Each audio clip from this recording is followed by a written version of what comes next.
करके आ रही है, लेकिन हमें पीछे प्रधानमंत्री के पीछे जो एस जयशंकर हैं, वित्त मंत्री निर्मला सीतारमण, हम भारत के शेरपा अमिताभ कांत, आरबीआई गवर्नर, मतलब उस तरफ भी हमें इन तस्वीरों की तरफ भी जरूर बात करना चाहिए। दो ट्रैक पर बात होती है, एक तो फाइनेंशियल ट्रैक और दूसरा शेरपा के जो ट्रैक हैं उस पर बात होती है। G20 शिखर सम्मेलन की अगर मैं बात करूं, शेरपा का बहुत ही महत्वपूर्ण रोल होता है। अमिताभ कांत को चुना गया है, बहुत राजनीतिक और बहुत ही कूटनीतिक उनकी समझ बहुत अच्छी मानी जाती है। And may I add, sir, that the declaration that the Prime Minister has come up with, and on the issues that have our reporters have reported, there was no, there was a consensus between all the nations on those issues. The real challenges are the issues that relates to, say, Ukraine and others. So do we see that those issues can crop up for the tomorrow's declaration or something? No, I don't think so. I mean, from what Prime Minister said, it seems that this is the final declaration of the summit. Now, I'm a bit surprised also, because normally the declaration emerges at the end of the conference. So if this has been done, which was a done deal, it's a happy development. In the midst of all the misgivings, I don't know, we were speculating as to whether it will happen or not happen. So I think it's a very happy development. Now, it is possible sometimes in multilateral forums, you may have a situation where a statement, declaration is done, which is a compromise statement, and therefore, thereafter, delegations have an opportunity to comment on the declaration, explaining that, look, they don't agree with 100% every word that has been written in the statement, but in the interest of consensus, in the interest of working together, they have agreed to this statement, but they qualify. They qualify. Delegations can qualify their agreement on this joint declaration by a little statement. So I do not know at this stage as to what is going to happen, because it just come as a big surprise to all of us. थोड़ा समय मुझे लगता है उसके बाद जो है वो बहुत सारी बातें क्लियर हो जाएंगी। जी हाँ। आपने एक सवाल पूछा था। वीरेंद्र गुप्ता, ये बहुत मतलब सुनने में भी बहुत अच्छा लगता है, और अगर आप हमें थोड़ा समझा पाएं, शेरपा सुन रहे हैं, भारत के जो शेरपा G20 शिखर सम्मेलन के अमिताभ कांत, मेरी जो जानकारी है वो इतनी कि जिन्हें बहुत ही राजनीति और बहुत ही कूटनीतिक तौर से जिनको समझ होती है उनको ही शेरपा बनाया जाता है। लेकिन हमारे व्यूअर्स को समझाइए ना, काम क्या होता है इनका? शेरपा नाम कहाँ से आया जी? जो कि माउंटेनियरिंग में जो माउंटेन क्लाइंबिंग है उसकी मदद करने के लिए, उसका एक बडी साथ में सपोर्ट के लिए उसको शेरपा बोलते हैं। तेंजिंग नोगे जो एडमंड हिलरी गए तो शेरपा तेंजिंग नोगे। तो ये शेरपा का रोल होता है कि लीडर को सपोर्ट करे हर स्टेज पे। अब जो है सिर्फ शेरपा तो है नहीं, एक पूरी टीम है, हमारे विदेश मंत्री हैं, फाइनेंशियल ट्रैक के लिए वित्त मंत्री निर्मला सीतारमण है, और हमारी पूरी विदेश मंत्रालय है जो कि इस चीज में, और हमारे एम्बेसीज हैं। तो सिर्फ शेरपा का एक सिंगल हैंडेड वो काम नहीं है, जो कि पहले। फिर भी मैं शेरपा का काम समझना चाहूंगी, क्या काम होता है इनका? शेरपा कोऑर्डिनेट करता है मीटिंग्स को, जो डिक्लेरेशन का ड्राफ्ट बनेगा उसमें उसका रोल होता है, और उसको फिर आगे निगोशिएट करना। सारे और भी लीडर्स के शेरपास हैं, तो शेरपास मिलके एक सिंगल पॉइंट होता है जहां पे हम डिस्कस करते हैं सारे ड्राफ्ट को। तो वो ड्राफ्ट को करके फिर उसके बाद विदेश मंत्रालय देखेगा, विदेश मंत्री देखेंगे, मोदी जी के पास जाएगा। तो जब एक फाइनल एग्रीमेंट होगा, फिर उसमें बीच में अटकलें होती हैं, अड़चनें आती हैं, तो वो धीरे धीरे इस तरह से आप एक इंस्टीट्यूशनलाइज्ड हो गया कि एक आदमी को शेरपा बना दिया गया, उसको एक ओहदा दे दिया गया कि he is the point man, but he has to work. The point that I am trying to make is that he will also need to work with a whole range of people, officials. Sherpa doesn't work in vacuum. Typically, as you understand, Sherpa as one individual supporting Prime Minister and that's it. But पूरी team है, और विदेश मंत्रालय है, विदेश मंत्री हैं जो कि खुद बहुत एक्सपीरियंस्ड है। अगर बहुत शॉर्ट में अगर आप एक्सपीरियंस की बात करें तो विदेश मंत्री का बहुत बड़ा एक्सपीरियंस है, वो तो हमारे विदेश मंत्रालय के ही हैं, फॉरेन सर्विस के ही हैं, तो उन्होंने तो जिंदगी भर डिप्लोमेसी करी है। अमिताभ कांत ने बहुत अच्छा रोल प्ले किया है और I want to congratulate him for very successful outcome of the summit. जो सर सहमति बनी है जिन बिंदुओं पर, वो कितना अहम है इस पूरे G20 मूवमेंट को आगे ले जाने में, जो सहमति आज बनी है जिन बिंदुओं पर, जैसे हमने देखा? भाई देखिए, ये समझदारी का एक रिफ्लेक्शन है कि सब कंट्रीज़ ने जो थोड़ी बहुत, अगर उनको डिफरेंसेस हैं भी, उसके बावजूद भी एक डिक्लेरेशन पे एग्रीमेंट हो गया। तो मैं कहूँगा कि लोगों ने मैच्योरिटी दिखाई है यहाँ पर डेलीगेशंस। यहाँ पर sir diplomacy at its best कहा जा सकता है, क्योंकि आपको जिस एक मुद्दे पर सहमति नहीं बनने की संभावना थी, उसको आपने एक तरह से दरकिनार किया। हाँ, ऐसे ही करना पड़ता है, क्योंकि आप अगर कोई अपोज्ड है तो उसको आप नहीं आगे बढ़ा सकते हैं। एक कॉन्सेंसस निकालना है जिसमें यहाँ मैं ये भी जानना चाह रहा हूँ, हाईएस्ट कॉमन फैक्टर HCF बोलते हैं ना, Yes. तो it is the work of very deftly working out an HCF which everybody will agree to. हाँ, यहाँ पर सर तो फिर ये अगर एक्सेप्ट करने के लिए इस पे जाहिर तौर पर चीन और रूस की भी सहमति ली गई होगी। जरूर जरूर, ऑब्वियसली ये जो एग्रीमेंट हुआ है, ये सारे 21 देशों ने, अब तो अफ्रीकन यूनियन भी मेंबर हो गया, तो अफ्रीकन यूनियन ने भी उसमें सहमति दी होगी, सब लोगों ने मिलकर किया है। तो इसीलिए मैं कह रहा हूं कि disagreements were very big, yes, और that was the question. Disagreements को पेपर करके और एक एग्रीमेंट निकला, ये बहुत बड़ी बात है, और ये बताती है कि डेलीगेशंस ने काफी मैच्योरिटी से काम किया होगा। अभी डिटेल्स नहीं मालूम है कि क्या एग्रीमेंट निकला है, Has there किस ever तरह been a से। situation, sir, when there has been no declaration at the end of G20 meeting? G20 का तो मुझे नहीं मालूम, लेकिन बहुत सारी मीटिंग्स ऐसी होती हैं जहां पे डिक्लेरेशन नहीं निकलता है, और एक फिर जो है वो चेयरमैन का एक स्टेटमेंट आ जाता है। Summit level meetings, ministerial meetings, official सब मीटिंग्स में ऐसी प्रोविजन हो सकती है। वीरेंद्र गुप्ता, क्या ये समझा सकते हैं कि अगर किसी मुद्दे पर असहमति बन रही है तो क्या उसको लेकर के भी चर्चा होती है, बातचीत होती है? बिल्कुल, उस पे तो कैसे सबसे उसको ठीक होती किया है। जाए, कैसे ठीक किया जाए इस मुद्दे पे? जिस मुद्दों पे असहमति होती है, उन्हीं मुद्दों पे तो ज्यादा बात होती है, क्योंकि जो बाकी जो एग्रीमेंट हो गए वो तो एग्रीमेंट निकल गए। अब जिन पे डिस्कशन होता है, मेन डिस्कशन है पार्ट, एक तो ऐसी कॉन्फ्रेंसेस में जनरल स्टेटमेंट होता है, फिर जनरल स्टेटमेंट के अलावा पीछे बैकग्राउंड में डिस्कशन होता है कि भाई ये एग्रीमेंट करना है ना हमको, तो ये वर्ड काट देते हैं, इसको हटा देते हैं, उसको यहाँ पे कॉम्प्रोमाइज कर देते हैं। इस तरह से करके एक ऐसा शब्द निकालने हैं, ऐसा टेक्स्ट निकालना है जिसमें कि सब लोग मिल सके, जिसमें सब लोग। तो आई थिंक ये जो चेयरमैन है, उसकी टीम, उसकी ये डिप्लोमेटिक सक्सेस है। डिप्लोमेसी सबसे ज्यादा मायने रखती है इस वक्त में। वीरेंद्र गुप्ता हमारे हैं आपके पास में। जितेंद्र नाथ एक बार फिर से हमारे साथ में जुड़ चुके हैं, आइए हम उनका रुख करते हैं। जितेंद्र जी, अभी हम बात कर रहे हैं कि वो मुद्दे, ठीक है, कुछ जो मुद्दों पर सहमति बन चुकी है वो बहुत अच्छी बात है, लेकिन अगर ऐसे सम्मेलन में अगर किसी मुद्दे पर सहमति नहीं बन पा रही है, असहमति ज्यादा है, तो कैसे उसको सॉल्व कैसे किया जाता है?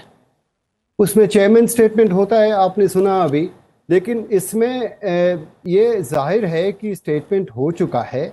इसका मतलब ये नहीं है कि complete agreement on all issues है। इसका मतलब शायद ये है कि partial agreement on most issues हैं, और कुछ मुद्दे हो सकते हैं जैसे कि यूक्रेन, जिस पर अग्रीमेंट नहीं है, जैसे कि वीरेंद्र जी ने रचाया, कि उस पर जो कंट्री डेलीगेशन जो अग्री नहीं करते हैं वो अपना बयान अलग सा लिख सकते हैं। लेकिन भारत के लिए सबसे बहुत महत्वपूर्ण बात यह है कि एक डिक्लेरेशन हो गया है, और ये बहुत गर्व की बात है। यह अगर पूरा है तो गर्व की बात है। और इसके बाद आप जो भी कहें कि इस बात पर सम्मति नहीं हुई, इन्होंने ये कहा, वो सब ठीक है, लेकिन डिक्लेरेशन हो चुका है। दुनिया इस शिखर को याद करेगी ऐसे कि यहाँ पे एक दिल्ली का डिक्लेरेशन हो गया है। और सारे G20 में पहले, जहां तक मैं जानता हूँ, हर एक में डिक्लेरेशन हुआ है। अच्छा, ये कैसे हुआ, इसके भी संकेत मुझे कुछ मिले थे। मैं आपको पहले नहीं बताना चाह रहा था, लेकिन मैंने पहले भी बताया था। जब ये ट्रेड मिनिस्टर्स की मीटिंग हुई जयपुर में अगस्त 25 तारीख को, उसमें जो डिक्लेरेशन में पैराग्राफ 32 और 33 वो यूक्रेन पे था। अच्छा, चीन और रूस तो नहीं मानेगी कि एक इकोनॉमिक मुद्दों पर आप जियोपॉलिटिकल बातें लेके यूक्रेन पर कुछ चर्चा करें और कुछ बोले, तो उसमें एक तरीका निकाला गया था कि उसको एस्ट्रिक्स में लगा देंगे अलग कि रूस और चीन इससे सहमत नहीं है और उसको निकाल देंगे। और शायद मुझे लगता है कि उसी तरह से इन्होंने एक रास्ता निकाला। और लेकिन मैं भी सरप्राइज हो रहा हूं, मैंने शुरू में ये बात भारत की कही कितनी थी। बड़ी भूमिका इसमें, बहुत बड़ी भारत की भूमिका कितनी है। बड़ी भूमिका? इसमें भारत की सबसे ज्यादा भूमिका है। आप चेयरमैन है, आप ऑर्केस्ट्रा को आप चलाते हैं। अगर कंडक्टर ठीक नहीं है तो ऑर्केस्ट्रा चलेगा कैसे? सबसे महत्वपूर्ण भूमिका भारत की है और ये भारत के लिए गर्व की बात है। भारत की डिप्लोमेसी का ये एक बड़ी सफलता है। मैं कहूंगा कि आज की फोटो तो वो फोटो है जहां प्रधानमंत्री ने ये बयान दिया कि सर्वसम्मति से ये अडॉप्ट हो गया है। और जहां तक अजय बागाजी हैं, वो भी एक मैसेज है। हर फोटो में मैसेज होता है कि आपने वर्ल्ड बैंक के प्रेसिडेंट को खड़ा करवा दिया हेड्स ऑफ स्टेट्स के साथ। क्या मतलब है? चीन को ये मैसेज है कि आप जो भी करें, अपना ऑल्टरनेट फाइनेंशियल ऑर्डर बनाना चाहें, अब भी वर्ल्ड बैंक बहुत मजबूत है, वेस्टर्न लेड इंस्टीट्यूशन बहुत मजबूत है। और इससे मैं विश्लेषण करता हूं कि भारत शायद वेस्ट के साथ इस मामलों पर जा रहा है। और मेरे हिसाब से चीन ने क्या कहा क्या नहीं कहा अब नहीं फर्क पड़ने वाला है। So, Mr. Mishra, earlier you were qualifying the success of this G20 conclave. Now, with the declaration coming in, would you say it's a grand success? No, I have not read the fine print, but I will stand by what I said. I am a diplomat. I am very cautious. Nothing is agreed till everything is agreed. But So you would be saying the devil lies in the details, is it? The devil lies in the details, but nobody is bothered about that, sir. At the end of the day, the only thing the world will remember is whether or not there was a declaration. And unfortunately, in the real world of the media, that becomes the kind of indication of the relative success or the lesser success or a great success of a summit. But I had listed 4 possibilities right in the beginning, if you remember. One is a clean declaration. 2 is a declaration with an asterisk, objections by certain countries. 3 is a chairman's statement. And 4th is a declaration on all agreed issues and a chairman's statement on Ukraine, on which there is no agreement. But it seems that the first thing happened, which is the best possibility that was possible.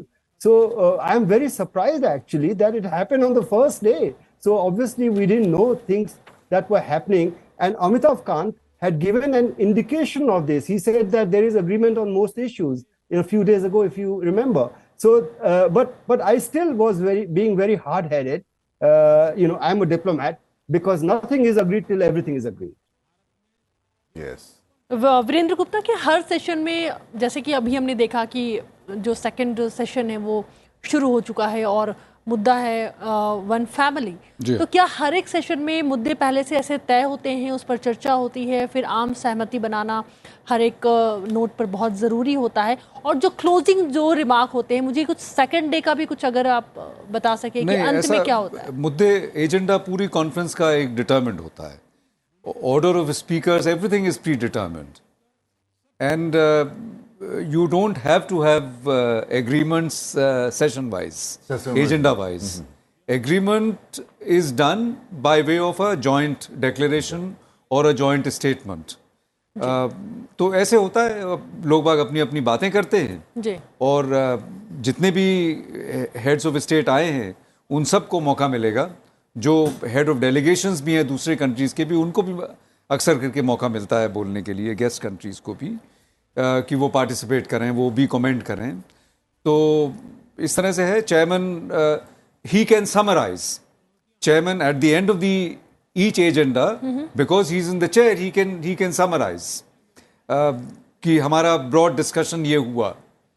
But कोई formal summary बाद में ही बनती है generally, कि meeting के बाद में बनती है। ड्राफ्ट पहले चलते रहते हैं लेकिन बाद में अडॉप्ट हुआ जाता है। इस कॉन्फ्रेंस में I think very unique that right in the beginning almost after the first session, so you are not even half way through और ये डिक्लेरेशन अडॉप्ट हो गया। अब I would not be surprised if there is some other declaration, some other statement is issued tomorrow on something which is contentious nature. Maybe this declaration, I have not seen it. This declaration maybe does not contain anything on Ukraine. निकाल दिया उसको, जो contentious issues है उसको निकाल दो, और जो contentious issues पे एक अलग statement आ जाएंगे कल, ऐसा भी हो सकता है। I'm just speculating because ये बड़ी अजीबोगरीब चीज़ मुझे लग रही है। अच्छी चीज़ है, स्टेटमेंट आ गया, डिक्लेरेशन हो गया। हमारी, जैसा मिश्रा जी ने बोला कि मीडिया के तौर पे देखने के लिए, वैसे तो मैं मानता हूं कि डिक्लेरेशन हो या नहीं हो उससे कोई फर्क नहीं पड़ता। इंडिया की presidency is very successful. I said even before the declaration, I said India's the manner in which India is conducted the proceedings right through 1 year and the messaging that India has given, the effort that India has made to provide voice to the global south through this forum, utilizing this forum of India's presidency. All of that indicates very inclusive approach that it has followed. The Vasudhaiv Kutumbakam का जो नारा दिया है, ये सब जो है, everything contributes to outstanding success by India. अगर declaration हो जाता है तो सोने पे सुहागा है। चलिए हम प्रगति मैदान चलते हैं, हमारे सहयोगी वहां पर बने हुए हैं। पवन, क्या कुछ और अपडेट निकल करके आ रहा है? अगर हमें बताएं कि शेड्यूल क्या है, आगे की क्या प्लानिंग है? जो कुछ अपडेट्स है कि कई राज्यों के मुख्यमंत्री जो हैं वो पहुंच चुके हैं। हम जाएंगे प्रगति मैदान। बहुत सारे अपडेट्स निकल करके आ रहे हैं। कई राज्यों के मुख्यमंत्री पहुंच चुके हैं। रात्रि भोज है, एक बहुत बड़ी तैयारियां हैं, ऐसी बहुत सारी जानकारियां निकल करके आ रही हैं। आइए एक बार फिर से इस बीच हम आपको सुनाते हैं प्रधानमंत्री नरेंद्र मोदी ने क्या कहा कुछ देर पहले का उनका वक्तव्य। हाइनेसेस, एक्सेलेंसीज, G20 के प्रेसिडेंट के तौर पर भारत आप सभी का हार्दिक स्वागत करता है। इस समय जिस स्थान पर हम एकत्रित हैं, यहां से कुछ ही किलोमीटर के फासले पर लगभग 2500 साल पुराना एक स्तंभ लगा हुआ है। इस स्तंभ पर प्राकृत भाषा में लिखा है, हेवम लोकसा हित मुखेति अथ इयम नातिसु हेवम, अर्थात मानवता का कल्याण और सुख सदैव सुनिश्चित किया जाए। 2500 साल पहले भारत की भूमि ने यह संदेश पूरे विश्व को दिया था। आइए इस संदेश को याद कर इस G20 समिट का हम आरंभ करें। 21वीं सदी का यह समय पूरी दुनिया को नई दिशा दिखाने वाला और नई दिशा देने वाला एक महत्वपूर्ण समय है। ये वो समय है जब बरसों पुरानी चुनौतियां हमसे नए समाधान मांग रही हैं, और इसलिए हमें ह्यूमन सेंट्रिक अप्रोच के साथ अपने हर दायित्व को निभाते हुए ही आगे बढ़ना है।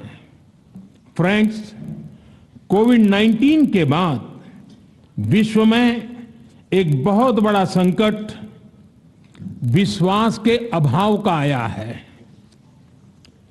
युद्ध ने इस ट्रस्ट डेफिसिट को और गहरा किया है। जब हम कोविड को हरा सकते हैं तो हम आपसी विश्वास पर आए इस संकट पर भी विजय प्राप्त कर सकते हैं। आज G20 के प्रेसिडेंट के तौर पर भारत पूरी दुनिया का आह्वान करता है कि हम मिलकर सबसे पहले इस ग्लोबल ट्रस्ट डेफिसिट को एक विश्वास, एक भरोसे में बदलें। यह हम सभी के साथ मिलकर चलने का समय है और इसलिए सबका साथ, सबका विकास, सबका विश्वास, सबका प्रयास का मंत्र हम सभी के लिए एक पथ प्रदर्शक बन सकता है। वैश्विक अर्थव्यवस्था में उथल-पुथल हो, नॉर्थ और साउथ का डिवाइड हो, ईस्ट और वेस्ट की दूरी हो, फूड, फ्यूल और फर्टिलाइजर का मैनेजमेंट हो, टेररिज्म और साइबर सिक्योरिटी हो, हेल्थ, एनर्जी और वाटर सिक्योरिटी हो, वर्तमान के साथ ही आने वाली पीढ़ियों के लिए हमें इन चुनौतियों के ठोस समाधान की तरफ बढ़ना ही होगा। फ्रेंड्स, भारत की G20 प्रेसिडेंसी देश के भीतर और देश के बाहर इंक्लूजन का, सबका साथ का प्रतीक बन गई है। भारत में ये पीपल्स G20 बन गया। करोड़ों भारतीय इससे जुड़े। देश के 60 से ज्यादा शहरों में 200 से ज्यादा अधिक बैठकें हुई। सबका साथ की भावना से ही भारत ने प्रस्ताव रखा था कि अफ्रीकन यूनियन को G20 की स्थायी सदस्यता दी जाए। मेरा विश्वास है कि इस प्रस्ताव पर हम सबकी सहमति है।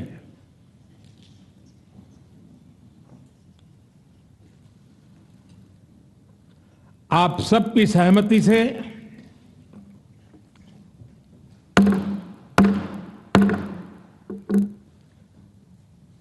आगे की कार्यवाही शुरू करने से पहले मैं अफ्रीकन यूनियन के अध्यक्ष को G20 के स्थायी सदस्य के रूप में अपना स्थान ग्रहण करने के लिए आमंत्रित करता हूं। G20 नई दिल्ली में इस वक्त चल रहा है और ये शिखर सम्मेलन कई मामलों में बेहद महत्वपूर्ण है और इस घोषणा पत्र को लेकर सभी देशों की जो सहमति है वो बन चुकी है और इसी का ऐलान प्रधानमंत्री नरेंद्र मोदी ने किया है। बस कुछ देर पहले जो सेकंड समिट है वो शुरू हो चुका है और जो पहला समिट है जो कि वन अर्थ था वो खत्म हो चुका है। फ्रेंड्स, अभी एक खुशखबरी मिली है। हमारी टीम्स के हार्डवर्क से और आप सभी के सहयोग से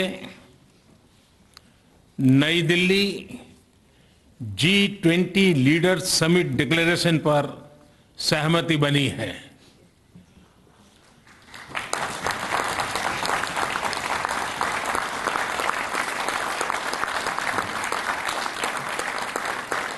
मेरा प्रस्ताव है कि इस लीडर्स डिक्लेरेशन को भी एडॉप्ट किया जाए।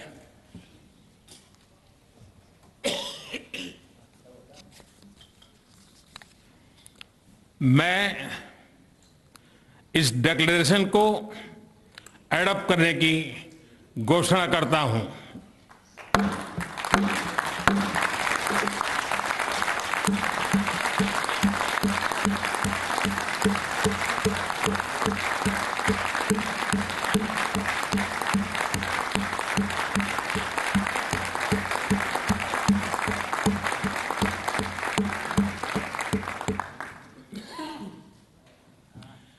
इस अवसर पर मैं हमारे मंत्रीगण, शेरपा और सभी अधिकारियों का हृदय से अभिनंदन करता हूं, जिन्होंने अथाक परिश्रम करके इसे सार्थक किया है और इसलिए वे सभी अभिनंदन के अधिकारी हैं।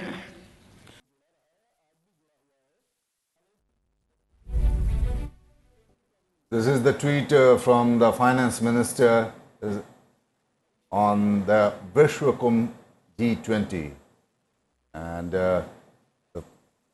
she has thanked all G20 members for their cooperation and support. And she goes on to say that today at the G20 leaders PMO of India, Narendra Modi, on human-centric globalization, which was the center theme on which the Prime Minister put his arguments, and our concerns of thanking all the G20 members for their cooperation and support. That is very important because it comes in the background of now with the declaration, which earlier was said that it might be a possibility that the summit might end without any declaration.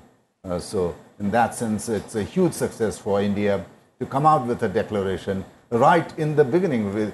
Mind you, Anjali, that we are not even halfway through this summit and India has come out with a declaration of that sort. That is very important. And now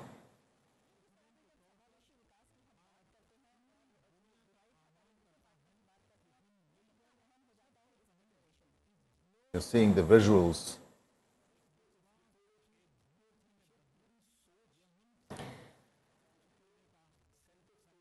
चलिए यहाँ पर वक्त है एक छोटे से break का। Break के बाद हम जल्द लौटते हैं, कुछ और अपडेट्स आप तक पहुँचाते हैं।